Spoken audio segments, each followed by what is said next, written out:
회귀 본능이라는 그런 말을 들어보셨을 것입니다. 다 알고 계실 것 같은데요. 이제 동물이 이제 태어난 장소를 떠나서, 그러니까 즉 고향을 떠나서 이제 먼 곳에서 자라다가 성년이 되어서 다시 뭐 산란기가 되거나 하면 처음에 자기가 태어났던 장소로 돌아가고자 하는 본능이 있다는 것입니다. 대표적인 이제 동물이 물고기가 이제 연어라는 물고기가 있지 않습니까? 산란기를 맞아서 바다에서 그 연어는 그 강을 거슬러 올라갑니다. 자기가 처음 태어난 장소에서 알을 낳고 산란을 한 다음에 그 어른 연어는 죽게 되고, 또한 그 알에서 태어난 새끼들은, 연어들은 다시 한번 처음 가본 적도 없는 그 바다를 향해서 그 뭐 수천 그 마일이 넘는 먼 곳을 향해서 이제 항해를 하게 됩니다. 그러다 다시 이제 성년이 되면 자기가 처음 태어났던 그 고향을 찾아서 본능적으로 이제 돌아가는 것이 이제 연어의 삶입니다. 이제 비단 물고기뿐만 아니라 우리 사람들도 이제 마찬가지가 아닙니까? 이제 해마다 한국에서는 설 또는 이제 추석 명절이 돌아오면 이제 고향을 찾아 떠나게 됩니다. 사실은 그 고향을 방문하여서 부모님과 함께 보내는 시간보다도 그 고속도로, 도로에서 보내는 시간들이 더 많지 않습니까? 그럼에도 불구하고 잠깐 동안 이 부모님을 만나고 고향에서 시간을 보내면서 돌아오게 되었을 때 참 마음이 기쁘고, 또한 참 뿌듯해하면서 돌아오는 그들의 얼굴을 이렇게 보지 않습니까? 이러한 모습을 보면서 우리에게도, 사람에게도 본능적으로 이제 회귀하고자 하는, 또한 귀소 본능이 있다는 것을 알게 됩니다. 이와 같이 일상생활뿐만 아니라 사실 우리 신앙생활도 마찬가지인 것 같아요. 처음 믿었던 그 믿음, 또 처음 받은 은혜, 또 처음 사랑에 대한 갈망을 우리 신앙인들이라면 다 마음 가운데 지니고 살고 있습니다. 그래서 처음의 신앙으로 회귀하고 싶은, 돌아가고 싶은 그러한 갈망들이 있지 않습니까? 대표적으로 이제 돌아온 탕자 비유를 이제 봐도 우리가 잘 알고 있는데, 누가복음 15장에 등장하는 탕자의 비유에 보면 그가 이제 다시는 아버지를 보지 않을 것처럼 사실은 도망치듯이 나갔습니다. 그럼에도 불구하고 결국에는 그가 아버지의 품으로 돌아오는 그 장면을 보면서 누군가의 이야기가 아니라 그것이 바로 오늘날 나의 이야기라고 생각하면서 우리는 함께 은혜를 받고 있지 않습니까? 이와 같이 신앙인들에게 있어서도 회귀 본능, 또한 처음에 그 믿음에 대한 향수를 지니고 우리는 분명히 살아가고 있습니다. 오늘 우리가 읽은 호세아 본문의 말씀, 그 6장 1절을 시작하면서 이와 같이 우리 신앙인들의 어떠한 향수, 그러한 회귀 본능을 자극하는 말로 사실은 오늘 본문은 시작되고 있습니다. 6장 1절을 다시 한번 보시면 오라 우리가 여호와께로 돌아가자라는 말로 시작되고 있습니다. 여호와께로 돌아가자라는 말입니다. 이제 이 문장에는 두 가지의 동사가 있지 않습니까? 오라라는 동사하고 돌아가자라는 그런 동사입니다. come and return이라는 그런 동사인데, 여기에는 이제 강한 초청과 명령에 가까운 권유가 담겨 있습니다. 여기저기 흩어져 있는 사람들 향해서 오라라고 얘기하는 것입니다. 정신 못 차리고 살아가고 바쁘게 살아가는 사람들 향해서 그들의 주의를 환기시키면서 자, 한번 나를 봐라라는 뜻으로 얘기하는 것입니다. 그리고 나 혼자만 돌아가는 것이 아니라 너희들도 함께 돌아가자라는 그런 함께라는 의미를 담고 있는 그러한 강력한 초청이자 명령의 의미를 담고 있습니다. 여기서 말하고 있는 돌아가다라는 그 히브리어 동사는 슈브라는 동사인데 여러 가지 의미가 사실은 담겨 있습니다. 근데 단순히 방향을 돌이켜서 돌아간다 정도의 의미가 아닙니다. 언어라는 것은 단순히 말이 아니라 그 민족의 어떠한 문화나 사상이나 어떤 사회적 질서나 정서를 담아두고 있지 않습니까? 그것을 나타내고 있을 때 성경에서 등장하고 있는 사용되는 돌아가다라는 슈브라는 동사는 이러한 특성을 잘 보여주고 있어요. 그래서 돌아가다라는 뜻 이외에도 다른 뜻을 갖고 있습니다. 어떤 뜻이 있느냐 하면 죽다라는 의미가 있고요.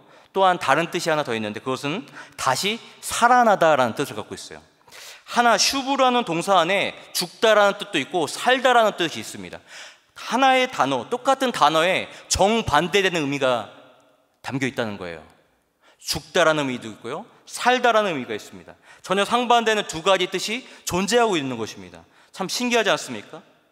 무엇 때문에 성경은 이것을 기록하고 있는 호세아 선지자는 슈브라는 이 단어를 사용하면서 여호와께 돌아가자라고 이야기했을까? 왜 그렇게 표현하고 있을까? 사실 우리는 주목해 볼 필요가 있습니다. 우리가 기독교 신앙을 이해함에 있어서 참 이해하기 어려운 부분들이 많이 있습니다. 때로는 모순되기도 하고요, 때로는 역설적으로 느껴지는 많은 분들이 있지 않습니까? 가장 대표적인 것이 십자가 아니겠습니까? 그리스도의 십자가입니다. 십자가에는 죽음의 의미가 담겨 있고 동시에 부활의 의미도 담겨 있습니다. 우리가 십자가를 바라볼 때는 그것은 예수님의 죽음뿐만 아니라 우리를 위해서 그분이 죽으셨기 때문에 우리가 다시 살아날 수 있다는 어떤 상징적인 의미를 동시에 우리가 깨닫게 되고 느끼게 됩니다. 십자가에 죽음이 없었다면 부활도 없었던 것처럼 이와 같이 오늘 보고 있는 돌아가다라는 슈브라는 동사도 마찬가지입니다.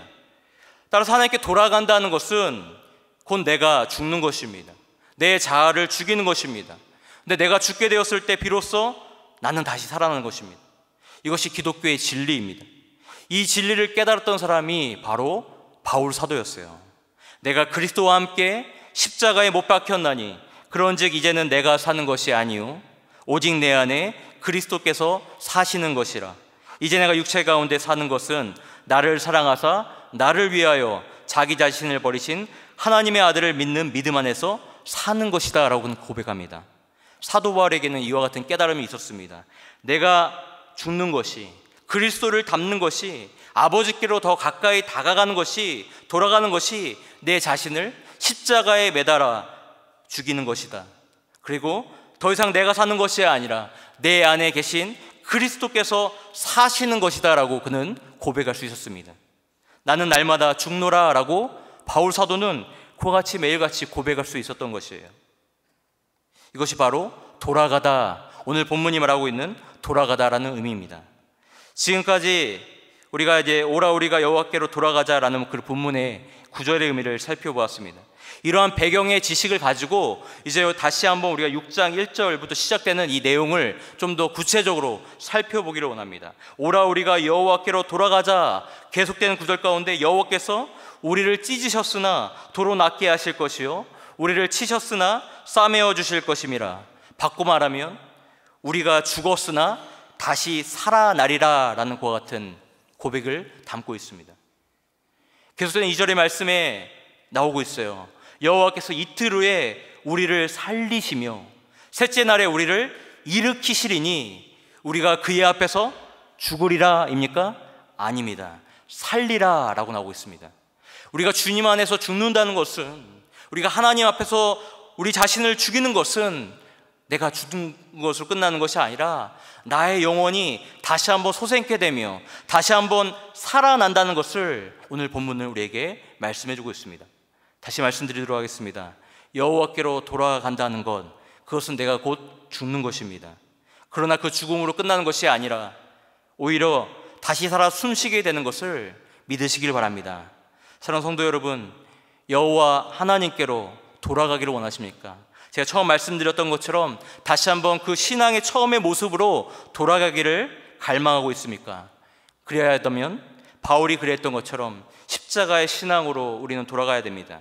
내가 그리스도와 함께 십자가에 못 박혔기 때문에 더 이상 과거에 나 바울이라는 사람, 아무개라는 사람은 없게 되고 다만 내 안에 계신 그리스도만이 살아계실 뿐입니다 라는 그와 같은 고백을 드려야 하는 것입니다. 주님이 진정 원하시는 대로, 그분이 이끄시는 대로 그 인도함을 받으며 살아가기를 간절히 소원합니다. 지금까지 제가 말씀드렸던 그 내용들이 좀 특별하다고 느껴지십니까? 아니, 전혀 그렇지 않습니다. 사실 우리가 너무나도 익숙한 그런 내용입니다. 이미 다 알고 있는 내용이지 않습니까? 오랜 신앙생활을 하면서 수많은 설교를 들으면서 성경책을 읽으면서 익히 배우며 알고 있었던 그와 같은 내용입니다. 사실 전혀 특별하지 않아요. 신앙인이라면 그렇게 생각하고 있고 그렇게 노력하고 있습니다. 그렇다면 수도 없이 반복하면서 들어왔고 익히 알고 있는 그런 내용이라면 지금 우리 자신의 신앙의 위치는 어느 위치에 있습니까? 어느 자리쯤에 와 있습니까? 적어도 우리는 주님 가까이 있어야 하지 않습니까? 십자가 위에 달리지는 못할지언정 십자가 앞에 서 있어야 되는 것은 아닙니까? 그럼에도 불구하고 우리가 우리 자신을 너무나 잘 알고 있습니다. 여전히 멀었고 참 더디게 가는 것처럼 느껴지고 있습니다. 오히려 제자리 걸음을 하고 있는 것처럼 느낄 때도 있습니다. 때로는 내가 뒤로 후퇴하는 것처럼, 물러서 보이는 것처럼 보일 때도 있습니다. 그 이유가 무엇이죠? 도대체 왜 그런 것일까라고 생각해 본 적 없습니까? 참 궁금합니다. 여러분 궁금하지 않습니까? 저만 궁금합니까? 이것은 남의 이야기가 아니라 우리 자신의 이야기입니다. 오늘 우리는 이 질문에 대해서 그 대답을 찾아보려고 합니다. 성경은 그 대답을 우리에게 주고 있어요. 지금으로부터 한 2800여 년 전에 호세아 선지자 당시 그 시대의 모습도 똑같은 상황 속에서 하나님께서 이스라엘 백성들에게 그렇게 대답해 주고 있습니다. 당시 이스라엘이 하나님께로 더 가까이 나가지 못하고 패망하고 멸망하는 이유에 대해서 하나님께서 직접 그들에게 하셨던 말씀입니다. 오늘 우리가 읽은 본문 아니지만 앞에 4장 6절을 보면 거기에 대한 대답을 직접적으로 하나님께서 들려주셨습니다. 그 이유가 무엇이냐면 바로 내 백성이 지식이 없으므로 망하는도다 라고 나옵니다. 너희가 지식을 버렸기 때문에 나도 너희를 버린다라고 나오고 있습니다. 다시 말씀드리면 하나님의 백성이 망하게 되는 까닭이 무엇입니까? 나오고 있습니다. 지식이 없기 때문이에요. 여기서 말씀하는 지식이라고 하는 것은 좀 더 구체적으로 더 정확하게 표현하고자 한다면 4장 1절에 나오고 있습니다. 그 지식은 바로 하나님을 아는 지식이다라고 말씀해 주고 있어요. 참 놀랍지 않습니까? 이스라엘 백성이 멸망당하는 까닭이 하나님을 아는 지식이 없기 때문이라고 나오고 있어요. 놀랍습니다. 그들이 하나님을 정말 알지 못합니까? 하나님을 아는 지식이 그들 가운데 없습니까? 그들은 여전히 하나님께 제사하고 있어요. 하나님께 예배 드리고 있습니다. 당시에 제사장도 있고 선지자도 있었습니다. 율법도 있었고 그 율법을 지키며 행하는 사람들이었습니다. 신명기 6장에 보면 모세가 이스라엘 가운데 이야기했던 이스라엘아 들어라 쉐마 이스라엘이라고 하면서 너는 마음을 다하고 뜻을 다하고 힘을 다하여 여호와를 사랑하라 라는 이 말씀을 자녀들에게 부지런히 가르치라고 했고 길을 갈 때든지 누워있든지 서있든지 항상 외우고 다니라고 했습니다. 심지어는 이 말씀을 손목에 매기도 하고 이 미간에 붙이기도 하고 너희 집의 문설주에 그것을 기록해 두라라고 이야기했습니다. 그렇게 살았던 사람들이에요. 철저히 율법을 따르며 지켜야 했던 사람들이 유대인들이었습니다. 오늘날도 그렇게 살고 있습니다. 그런 그들이 하나님을 아는 지식이 없다고 이야기합니다. 하나님 알지 못한다고 이야기하고 있습니다. 참 말도 되지 않아요. 다른 이유라면 좀 수긍될 수도 있는데 납득이 갈 수도 있는데 그 이스라엘이 하나님을 아는 지식이 없다라고 했을 때 참 아이러니합니다. 그럼에도 불구하고 오늘 성경은 분명하게 말씀해주고 있습니다. 심지어 하나님께서 직접적으로 그 호세아에게 말씀하고 있습니다. 그들이 하나님을 아는 지식이 없기 때문에 그 지식을 버렸기 때문에 나도 그들을 버린다라고 말씀해주고 있어요. 따라서 우리는 이 지식에 대해서 더 정확하게 알아야 할 것 같습니다. 이스라엘이 버린 하나님을 아는 지식이 무엇인지 그것을 구체적으로 좀 살펴볼 필요가 있습니다. 이 부분을 설명하기 위해서 제가 하나의 예를 좀 들어보도록 하겠습니다. 좀 쉽게 설명하기 위해서 드리는 예입니다. 여러분, 대한민국의 한국의 대통령이 누구죠 지금? 예, 문재인 대통령입니다. 저는요 문재인 대통령을 잘 알고 있어요. 예, 못 믿겠다는 눈초리이신 것 같은데요, 저는 문재인 대통령을 잘 알고 있습니다. 제가 한번 증거를 한번 대보도록 할게요. 문재인 대통령은 1953년 1월 24일에 경상남도 거제에서 태어났습니다. 경남고등학교를 졸업하고 경희대학교 법학을 전공했으며 그 배우자의 이름은 김정숙 씨입니다. 현재 대한민국의 19대 대통령으로 일하고 있습니다. 자, 어떻습니까? 제가 문재인 대통령을 잘 알고 있습니까? 천만에요. 누구나 인터넷을 잠시 찾아보면 이 정도쯤 다 알고 있습니다. 저 역시도 몇 시간 전에 인터넷 보고 여기 적은 그러한 정보입니다.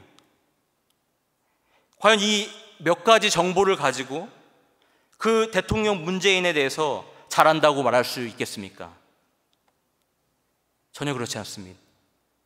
대통령 문재인을 안다고 했을 때, 그 사람에 대해서 안다고 이야기했을 때 이러한 몇 가지 정보로는 그를 안다고 말할 수가 없어요. 다만 문재인이라는 사람에 관해서 안다고 이야기할 뿐입니다. 하나님을 아는 것과 하나님에 관해 아는 것은 이와 같이 전혀 다르다는 거예요. 적어도 누군가를 안다고 했을 때 그와 몇 번은 만나서 이야기도 나눠보고요, 밥도 먹어보고요, 그의 속 이야기도 들어보고요, 오랜 시간에 걸쳐서 그와 함께 경험해 보았을 때 비로소 그에 대해서 안다라고 이야기할 수 있는 거예요. 여러분, 하나님을 안다라고 우리가 이야기했을 때 그것은 단지 우리의 책에서 몇 줄 읽는 정도로, 성경책을 읽는 정도로 누군가에게 하나님에 관해서 듣는 정보를 가지고 우리가 하나님을 안다고 그렇게 자랑스럽게 이야기할 수 없습니다. 그것은 하나님에 관해서 알 뿐이지 하나님을 아는 것은 아니에요. 이것이 당시 호세아 시대의 사람들의 문제점이었습니다. 그들은 하나님을 잘 안다고 착각하고 있었어요. 매일같이 제사도 드리고요, 금식도 하고요, 율법을 지켰습니다. 자신의 신앙인의 도리를 다 한다고 그들은 착각했습니다. 하지만 정작 그들은 하나님을 알지 못했어요. 하나님에 관해서는 알고 있었을지 몰라도 하나님을 알지 못했습니다. 그들은 비둘기를 잡고 송아지를 잡아서 하나님 앞에 번제를 드리는 것으로 하나님께서 기뻐하신다라고 착각했습니다. 아니에요. 하나님께서는 전혀 그것을 가지고 기뻐하지 않았습니다. 그들은 하나님을 잘 안다고 생각했을지 몰라도 반대로 하나님은 그들을 알지 못했습니다. 오늘날에도 마찬가지 아닙니까? 많은 신앙인들이 하나님을 안다라고 이야기합니다. 그들은 단지 하나님은 어떠한 분이신지 듣고 배우고 공부했을 뿐입니다. 이론적으로는 하나님에 대해서 너무나 많이 알고 있어요. 많은 설교를 듣고요, 지금도 인터넷에서 클릭 몇 번만 하면 유명한 목사님들의 설교를 얼마든지 우리가 들 수 있습니다. 우리의 귀는 넓어졌고 머리는 커졌을 수 있을지언정 우리는 하나님을 제대로 알지 못하고 있습니다. 하나님에 관해서 알 뿐이에요. 이 부분에 대해서 세계적인 복음주의 신학자이고 또 설교자인 제임스 패커는 자신의 책인 그 Knowing God이라는 책이 제목으로 된 책이 있습니다. 한글로도 번역이 되어서 하나님을 아는 지식이라는 제목의 책이에요. 그 하나님을 아는 지식이라는 책에서 다음과 같이 적고 있어요. 제가 일부분을 좀 이렇게 발췌해서 여러분들께 좀 읽어드리도록 하겠습니다. 많은 크리스찬들이 은혜에 관해서 말하지만 정작 은혜에 대해서 무지하다. 은혜란 그리스도를 희생하여 이룩한 하나님의 부요함이다. 우리는 그 은혜를 받을 만한 아무런 자격이 없지만 이런 무자격자를 하나님께서 사랑하사 일방적으로 부어주시는 주권적인 선택이다. 이미 우리는 그 은혜를 받았고 경험하였다는 것입니다. 그리고 지금도 앞으로도 계속해서 우리를 이끌어 가신다. 바로 하나님께서 은혜 베풀기를 원하신다는 사실을 체험하고 느끼게 되었을 때 이 사실은 가장 큰 힘이 되어줄 것이다 라고 우리에게 말씀해주고 있습니다. 하나님을 아는 지식이라는 것은 이와 같이 경험해야 된다는 것이에요. 그 은혜를 체험하고 느끼게 되었을 때 비로소 나에게 있어서, 나의 신앙에 있어서 가장 큰 힘이 되어줄 것이다 라고 그는 이야기하고 있습니다.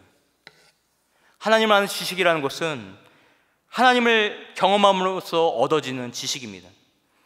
책 속에서 볼 수 있는 이론적인 공부를 통하여서 외우고 또한 습득되어지는 지식이 아니라 그분의 말씀을 듣고 그 말씀대로 살아보기를 발버둥 치는 사람들 가운데 어떤 문제가 내 앞에 봉착하게 되었을 때 나의 생각이 아닌 하나님의 뜻을 물으면서 한번 기도하며 간구해 보는 사람들 가운데 주일이 되면 시간 맞춰 나와서 잠시 예배만 드리고 돌아가는 것이 아니라 내가 땀 흘리면서 때로는 핍박당하면서 신앙생활하는 그와 같은 사람들만이 누릴 수 있는 그와 같은 하나님을 아는 지식이라는 거예요.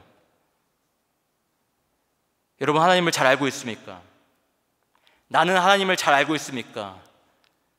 라고 당당하게 고백할 수 있겠습니까? 이런 의미에서 볼 때 오늘 본문 3절에 나오는 그 말씀, 여호와를 알자, 힘써 여호와를 알자라고 했을 때 여기서 말하는 알다라는 야다라는 동사는 경험을 통해서 안다라는 뜻을 갖고 있습니다. 단순히 책에서 보는 지식이 아니라 부딪혀보고 맛보아보고 내가 직접적인 체험을 통해서 얻게 되는 지식을 뜻하고 있습니다. 오늘 이렇게 호세아 선지자가 알자, 여호와를 힘써 알자라고 외칠 수 있었던 까닭이 무엇입니까? 그 이유는 간단합니다. 그가 직접 체험했기 때문이에요. 경험했기 때문입니다. 경험함을 통하여서 하나님이 어떤 분이신가를 그가 알게 되었습니다. 정말 하나님께서는 호세아 선지자에게 독특한 체험을 통하여서 이러한 부분들을 깨달아 알도록 하셨습니다. 호세아서를 읽다 보면 어떻게 보면 호세아 그 선지자 개인의 사생활, 가정생활에 대한 지극히 개인적인 이야기가 이제 주를 이루게 되는 것을 보게 됩니다. 좀 더 구체적으로 말씀드린다면 호세아를 부르시고 처음으로 그에게 하신 말씀이 있습니다. 1장 2절 가운데 나오고 있는데요, 여자를 데려다가 아내를 삼도록 하셨고, 그런데 그 아내로 삼을 여인은 고멜이라는 이름을 가진 여인이었는데 문제는 그 여자의 직업입니다. 그녀는 창기였습니다. 당시 사람들이 우상 앞에 나오게 될 때 그 우상에게 절하며 예배를 드렸을 뿐만 아니라 그 신전에서 일하는 여인들과 성적으로 음란한 짓들을 행하곤 했습니다. 이 여인네들은 음란한 짓을 하면서 우상의 신전을 섬기는 그와 같은 무당과 같은 존재였습니다. 그런데 하필 이러한 우상을 숭배하며 음란한 짓을 일삼던 그 여인, 고멜이라는 여인을 데려다가 아내로 삼으라고 명령하신 거예요. 호세아는 하나님의 말씀을 대언하는 선지자였습니다. 하나님의 종이었습니다. 하나님의 거룩한 자로 그는 부름받은 자였습니다. 그런 그에게 음란한 여인을 맞이하라고 했던 것입니다. 만약 오늘날 목회자 중 가운데 누군가 그 행위가 음란한 창기이자 무당에게 장가 들었다고 생각해 보시길 바랍니다. 이 사실을 여러분들이 쉽게 받아들일 수 있겠습니까? 목회자장 누군가가 아니라 이 목회자가 바로 여기 앞에 서 있는 저였다면 저는 이 시간에 이렇게 앞에 나와서 설교도 못했을 것입니다. 입장을 바꿔놓고 생각한다면 하나님께서 어떻게 저에게 그런 명령을 내려주시는지 아멘 하면서 순종할 수 있겠나는 것이죠. 솔직히 저는 자신이 없습니다. 근데 이것이 그 호세아에게 처음 주신 명령이에요. 그를 선지자로 부르셨고 그에게 처음 주셨던 명령이 하필 이와 같이 힘든 명령이었습니다. 근데 호세아는 이 명령 가운데 순종하며 합니다. 하나님 어떻게 그러실 수 있습니까? 정말 당신이 하나님 맞습니까? 혹시 마귀가 나에게 주시는 시험이 아닙니까? 라고 반문할 수도 있겠지만 하지만 그 말씀 가운데 묵묵히 순종합니다. 그 여인을 데려왔고 결혼하여서 자녀들을 낳았습니다. 그도 사람인지라 고민했을 수도 있고 망설였을지도 모릅니다. 하지만 우리가 본문을 읽다 보면 이와 같이 고민하고 망설였던 흔적들을 찾아볼 수가 없어요. 어쩌면 호세아는 알았던 것일 수도 있습니다. 자신을 통해서 이스라엘 전체에게 주시고자 하는 하나님의 의도가 있음을, 하나님의 뜻이 있음을 믿음으로 받아들였는지도 모릅니다. 그래서 음란한 여인을 데려다가 아내로 삼았고 자녀를 낳아서 가정을 이루게 되었습니다. 수많은 사람들이 이 호세아를 향해서 손가락질했을 것 같아요. 어떻게 너가 하나님의 선지자라고 하는 사람이 저같이 음탕한 여인, 우상을 숭배하는 여인을 데려다가 아내로 삼을 수 있을까라고 조롱했을 것 같아요. 근데 문제는 그 다음에 있습니다.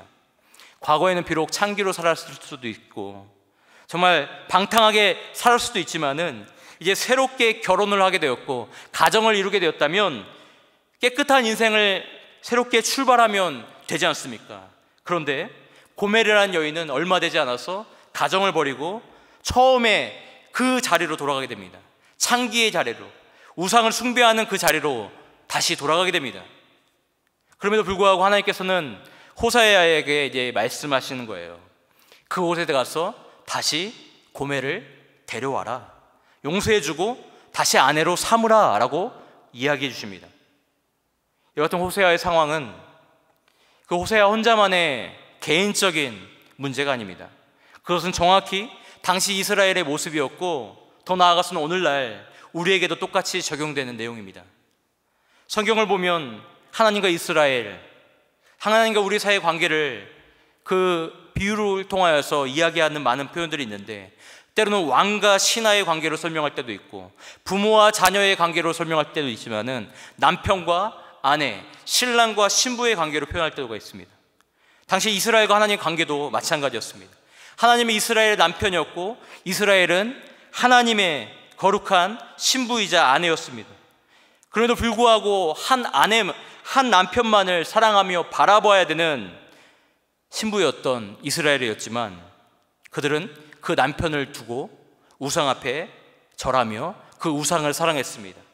마치 고멜이 남편 호세아를 버리고 우상에게로 돌아갔던 것처럼 그렇게 살았습니다. 오늘날 마찬가지로 생각합니다.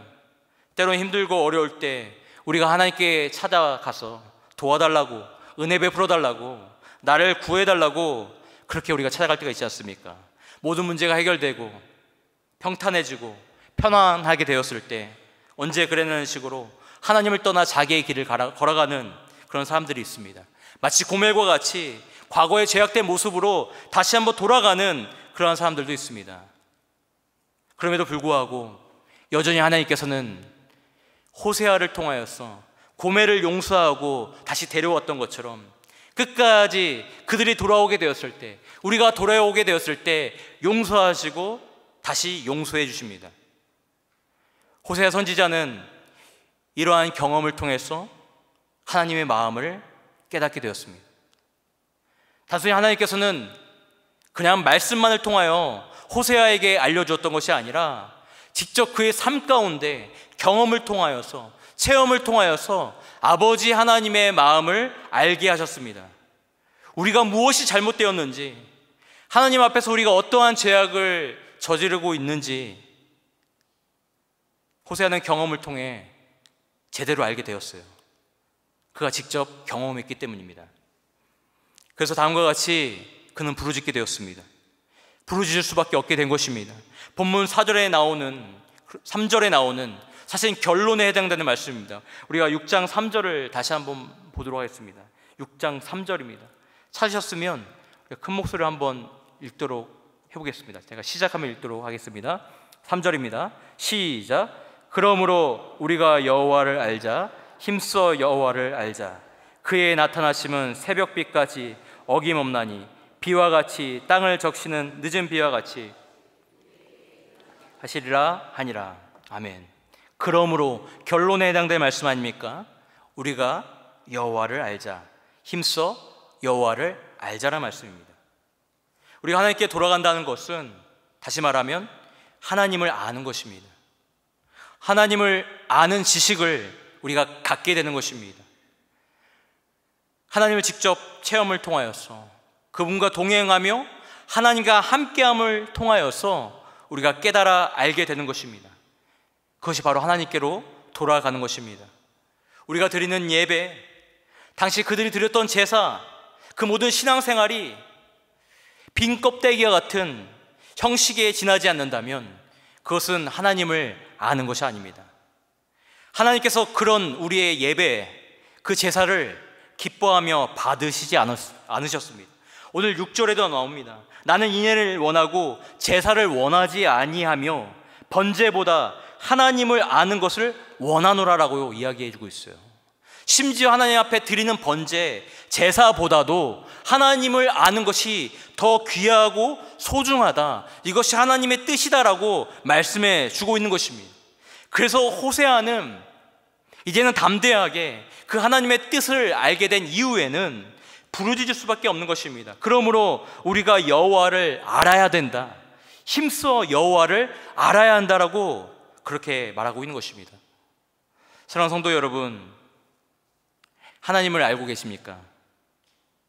하나님에 관하여서 아는 것이 아니라 하나님을 정말 알고 계십니까? 누군가의 들은 하나님에 관한 이야기가 아니라 정말 그분과 함께하는 삶을 살고 있으십니까? 끝으로 호세아가 만난 그 하나님은 본문 3절에서도 계속해서 나오듯이 새벽빛과 같이 어둠 끝에 어김없이 나타나시는 성실한 하나님이셨습니다. 땅을 적시는 늦은 비와 같이 가뭄 가운데 있는다 할지라도 오랜 기다림 끝에 단비를 주시는, 은혜를 베풀어 주시는 그와 같은 자비로우신 하나님이셨습니다. 이것이 바로 호세아가 경험한 하나님입니다. 그렇다면 여러분의 하나님은 어떤 분이 되십니까? 하나님을 알길 원하십니까? 누군가의 하나님이 아닌 나의 하나님, 그 나의 하나님은 어떤 분인가를 직접 만나기를 소원합니다. 무엇보다 하나님께서 저와 여러분들을 더 깊이 알기 원하고 계십니다. 볼지어다 내가 문 밖에 서서 두드리노니 누구든지 내 음성을 듣고 문을 열면 내가 그에게로 들어가 그와 더불어 먹고 그는 나와 더불어 먹으리라 라고 주님께서 말씀해 주셨습니다. 내가 주님께 찾아간 것이 아니라 주님께서 내 마음의 문 밖에서 기다리고 계십니다. 그리고 그 심령의 문을 두드리고 계십니다. 내가 하나님을 먼저 찾아간 것처럼, 내가 먼저 하나님을 더 갈망하며 그렇게 찾기를 원한 것처럼 생각하지만 정작 하나님께서 우리를 더 알기를 원하고 계십니다. 우리를 더 만나기를 원하고 계신 것입니다. 오늘도 우리를 여전히 부르시고 기다리시는 그 주님과 더불어 먹고 마시며 교제하며 동행하시는 저와 여러분 되기를 주님의 이름으로 간절히 축원합니다. 기도하시겠습니다.